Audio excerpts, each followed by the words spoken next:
Man kana yamuhu musawiyan min amsihi fahuwa khasirun.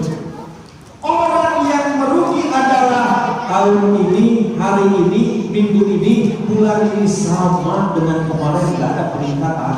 Itu namanya orang yang merugi. Yang ketiga yang paling bahaya adalah siapa? Orang yang celaka, orang yang dilaknat. Siapa mereka? Sarun min amsihi, lebih parah, lebih rusak daripada tahun-tahun sebelumnya. Ini yang harus kita evaluasi Bapak Ibu. Ayo Bapak Ibu, apa yang harus kita evaluasi? Pertama, Nabi pada saat hijrah ini perlu digarisbawahi ya Pak. Coba banyak saya sering dengar Ustaz menyampaikan bahwa, ini mohon maaf nih sedikit koreksi saja, bahwa Nabi itu katanya hijrahnya di bulan Muharram. Sebenarnya salah. Kalau yang paling utama kita lihat di dalam Sirah Nabawiyah misalkan, bahwa Nabi itu hijrahnya di bulan Safar justru. Ada sebagian pendapat mengatakan di bulan Rabiul Awal. Jadi Muharram itu menurut Nabi bukan hijrah.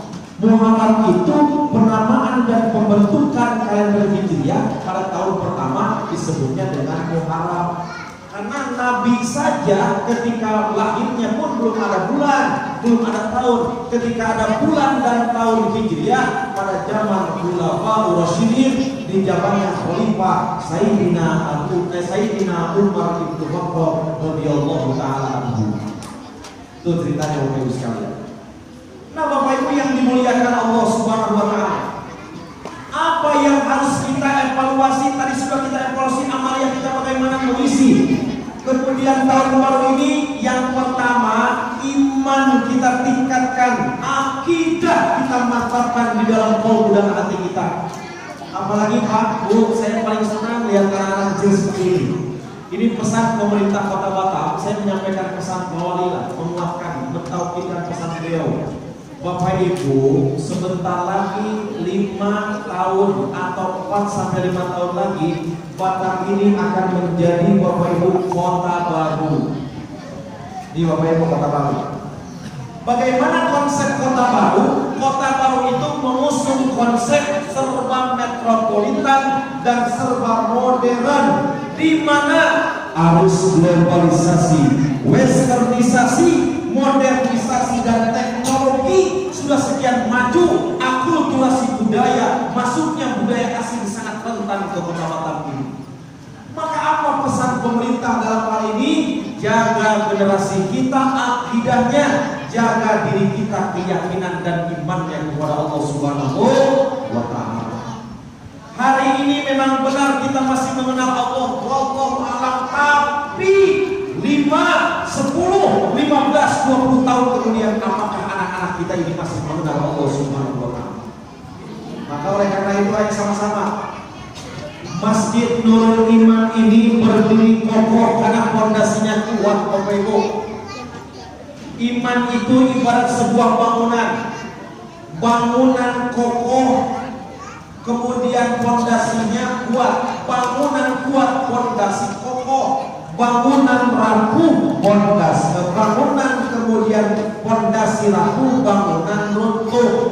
Fondasi meceng, bangunan mereng. Begitulah iman kita kepada Allah. Kalau keyakinan kita kuat berpegang teguh, termasuk saya pesankan harus berkeyakinan Ahlus Sunnah wal Jamaah dalam hal ini. Ketika itu mampu dipegang dengan rakat dan kuat. Zaman boleh berubah, keadaan boleh tidak sama, tapi akidah harus kemudian terpatri dalam sanubari. Kita jaga dan kita pelajari, serta kita kemudian kuatkan di dalam hati sanubari kita. Ayo sama-sama anak-anak kemudian ikuti Ustaz. La ilaha illallah, kita bersaksi bahwa tiada Tuhan selain. La ilaha illallah, kita tidak akan pernah takut kecuali hanya kepada. La ilaha illallah, kita tidak akan pernah meminta rezeki kecuali hanya kepada.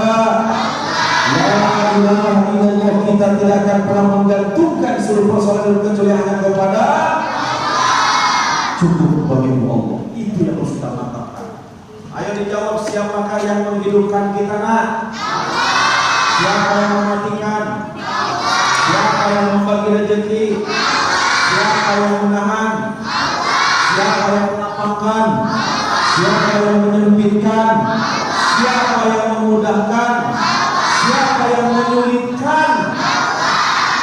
Kalau ini sudah tertanam di hidup kita, tenang Bapak Ibu. Gak ada dalam hati ini, gak ada beban kalau di hati kita hanya ada Allah.